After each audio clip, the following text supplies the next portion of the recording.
Good morning and welcome back to my daily vlog. আমি আবারও চলে এসেছি নতুন একটা ভিডিও নিয়ে। আজ হলো বিজয়া দশমী, কিন্তু এখনই আমি কাউকে শুভ বিজয়া বলছি না। আগে মায়ের সমস্ত রূপে নিরঞ্জন হয়ে যাক, তারপরে আমি সবাইকে শুভ বিজয়া জানাবো। প্রতি বছরের মতো সকাল সকাল উঠে স্নান সেরে বাড়ির পুজো দিয়ে এখন চলে এসেছি রিমির বাড়িতে মায়ের পায়ে বইপত্রগুলো ছুঁয়ে নিতে। আর মাকে বইগুলো ছুঁয়ে নেবার আগে মা এবং তার মেয়ে এবং তার সন্তানদের সবাইকে একটু করে সন্দেশ খাইয়ে নিচ্ছি। এই যে আজ মা যাবে, ঘুরে ফিরে একটা বছর পর আবার মা আসবে। চোখের পলকের মধ্যেই যেন পুজোটা কেটে গেল। এই স্মৃতি নিয়ে চলে এলো মহালয়া, আর আজই চলে এলো বিজয়া দশমী। ভাবতেই পারা যাচ্ছে না। দেখো, বিসর্জনের দিন মায়ের চোখটা কি জল জল করছে, মনে হচ্ছে যেন মা এরপর কেঁদেই ফেলবে। আর সত্যি সত্যি জানো তো, আজকে সকাল থেকে আকাশটা খুবই খারাপ, সারা দিনই প্রায় বৃষ্টি হয়ে যাচ্ছে। বৃষ্টি যে সে বৃষ্টি না, অঝোর ধারায় বৃষ্টি হয়ে যাচ্ছে। বোঝাই যাচ্ছে যে মায়ের মনটা আজ খারাপ। জানো তো, দুর্গাপুজোর কিছুদিন পরেই লক্ষ্মী পুজো হয়।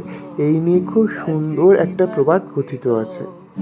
বলা হয় যে মা দুর্গা নাকি দশমীর দিন বাপের বাড়ি থেকে যাবার পর কিছু দূর গিয়েই তার মনে পড়ে যে তিনি তার বাপের বাড়িতে তার কাজল লতাটা ফেলে গেছেন। আর কাজল লতা ফেলে যাওয়ার কারণে মা তো স্বর্গে যেতে পারবেন না। আর তাই তার বড় মেয়ে মানে মা লক্ষ্মীকে তিনি আবার মর্তে পাঠান সেই কাজল লতা নিয়ে আসতে। মা লক্ষ্মী তখন কাজল লতা নিয়ে আসতে এখানে এসে পূজিত হন শারদ পূর্ণিমার দিন। আরও একটা মত কথিত আছে যে মা দুর্গাকে তখন মহাদেব বাবা কৈলাসে ঢুকতে দেন না। তখন মা লক্ষ্মী নাকি মা দুর্গাকে কলা বউয়ের রূপ ধারণ করিয়ে কৈলাসে প্রবেশ করান। আর লক্ষ্মীর এই মাহাত্ম্যের জন্য শারদ পূর্ণিমার দিন মা লক্ষ্মীর পুজো করা হয়। আর এই দেখো, সারাটা দিন ধরে বৃষ্টি হয়েই যাচ্ছে। আমাদের দিনাটায় তো দুদিন ধরে দশমী হয়। প্রথম দিন হয় দশমী, যেগুলো আসল পুজো মানে মণ্ডপের ঠাকুর নয়, বাড়ির পুজো। তারপর বড় বড় মণ্ডপে যে আসল পুজোগুলো হয় সেগুলো বিসর্জন হয়। আর তার পরের দিন অর্থাৎ কার্নিভালের দিন বড় বড় ঠাকুরগুলো বিসর্জন হয়। গত 3 বছর থেকে দিনাটায় কার্নিভাল হচ্ছে, এর আগে দশমীর দিনই সব হয়ে যেত। আর এই দেখো, দিনাটার মানুষ দশমী দেখবে না সেটা কি হয়? বৃষ্টি মাথায় নিয়ে বৃষ্টিকে উপেক্ষা করেও তারা দশমী দেখছে। তবে অন্যবারের তুলনায় এবার দশমীর দিন একটু ভিড় কমই ছিল। এটা হচ্ছে আমাদের গুদলি বাজার নিত্য কালীবাড়ির ঠাকুর। মায়ের মুখটা দেখলেই যেন মনে হচ্ছে মা ছেড়ে যেতে চাইছে না, কিন্তু তাকে তো যেতেই হবে। আজ এত বৃষ্টি হচ্ছে সকাল থেকে, ওর জন্য আমাদের বেশিরভাগ বন্ধু বান্ধবীরাই আজকে আর দশমী দেখতে আসেনি। একবারে গতকালকেই বলে দিয়েছিল যে আজ আর আসবে না, একবারে কার্নিভালের দিনই ওরা আসবে। যেটা রাজপথ ধরে এখন মা চলছে তার শ্বশুর বাড়ি। রথবাড়ি ঘাটে আমাদের বিসর্জনটা হয়। এবছর যেন তো কথা হয়েছিল যে আগে, আজ থেকে প্রায় 9-10 বছর আগে যেখানে বিসর্জন হতো আমাদের থানার দিঘি ঘাটে, সেখানেই হবে। কিন্তু জানি না হঠাৎ করে আবার কি হলো, থানার দিঘিতে না হয়ে এবার আবারও হবে ওই রথবাড়ি ঘাটে। থানার দিঘিতে হলে তাও সবাই যেত, থানার দিঘিতে গিয়ে বিসর্জন দেখতো। কিন্তু রথবাড়ি ঘাট তো অনেকটা দূর, অত দূরে আর কেউ যায় না। সাধারণ মানুষ খুব একটা যায় না, যাদের ওই ইচ্ছে থাকে তারাই যায়। আর ওই জায়গাটা না খুব একটা ভালো নয়, ওখানে দশমীর দিন অনেক দুর্ঘটনা ঘটে। প্রতি বছরই একটা না একটা দশমীতে দুর্ঘটনার কথা শোনা যায়। কিন্তু জানি না দিনাটার প্রশাসন কেন তাও ওখানেই বিসর্জন করায়। এই থানার দিঘিতে হলে কত ভালো হয়, সবাই কতক্ষণ ধরে থানার দিঘিতে বিসর্জন দেখতে পারে। জানি না কবে আবার সেই ছোটবেলার মতো ওই থানার দিঘিতে গিয়ে বিসর্জন দেখতে পারবো।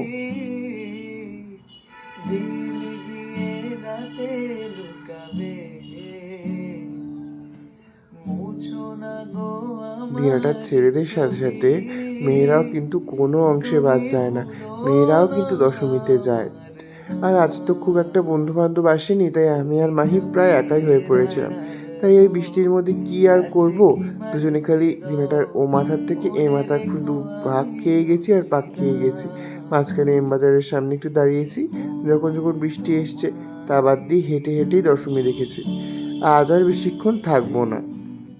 এখন ওই 8:30 মতো বাজে, 9টা 9:30 যখন বাজবে তারপরেই বাড়ি চলে যাব। বৃষ্টিতে বেশিক্ষণ ভিজলে এমনিই শরীর খারাপ হয়ে যাবে।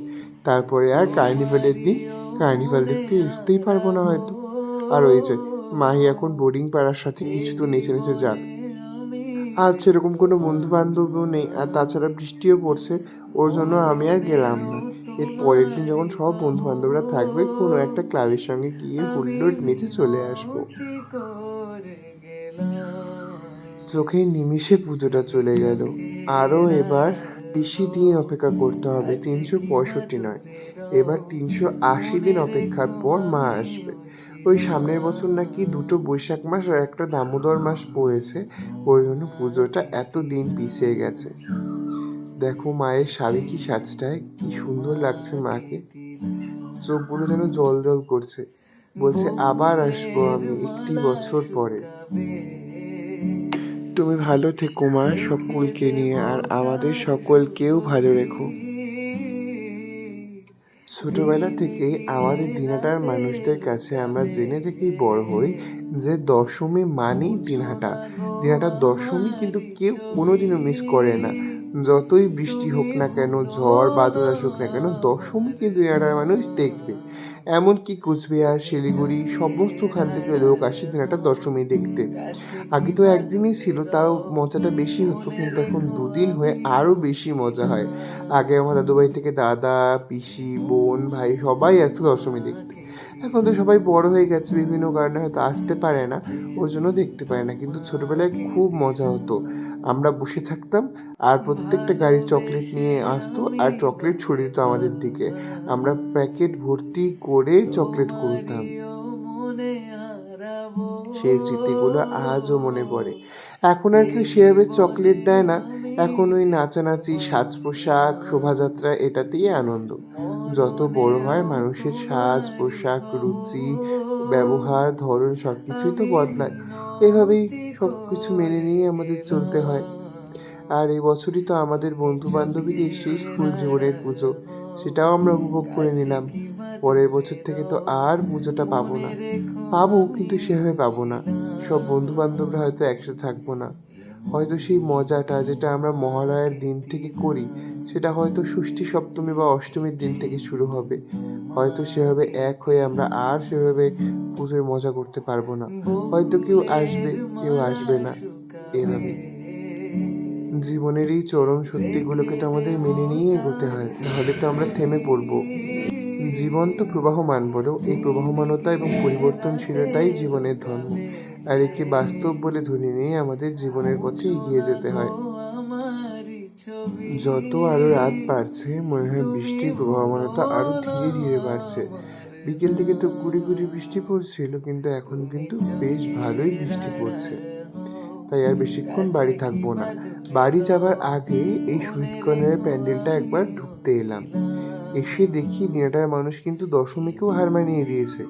এই দেখো, দশমীর দিনও কিন্তু প্যান্ডেলের ভিতরে এতটা ভিড়, বাইরে থেকে দেখে বোঝা যাচ্ছিল না, কিন্তু ভিতরে এসে দেখার পর দেখো এখনো প্রচুর মানুষ মণ্ডপ দর্শন করছে।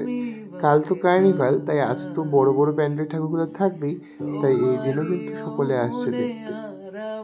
তবে আর কি, মাও নিজের বাড়ি ফিরে যাক আর আমরাও নিজের বাড়ি ফিরে যাই। আজ তাহলে এই পর্যন্তই। তোমাদের সাথে দেখা হবে অন্য কোনো সুন্দর একটা ভিডিওতে। ততক্ষণের জন্য সকলকে টাটা, বাই।